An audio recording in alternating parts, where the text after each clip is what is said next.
నమస్తే the 9 news కి స్వాగతం.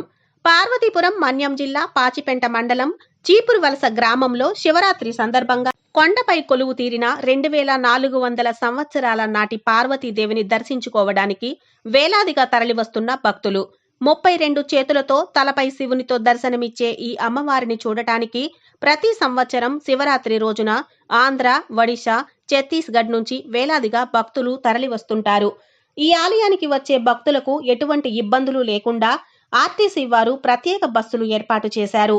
దేవాదాయ శాఖ వారు బారికేడ్స్ ఏర్పాటు చేశారు. పోలీసు శాఖ ప్రత్యేక బందోబస్తు ఏర్పాట్లు చేశారు. కొండపైకి వెళ్లే భక్తులకు అడుగడుగున మంచినీరు, మజ్జిగ, ప్రసాదాలు ఏర్పాటు చేశారు.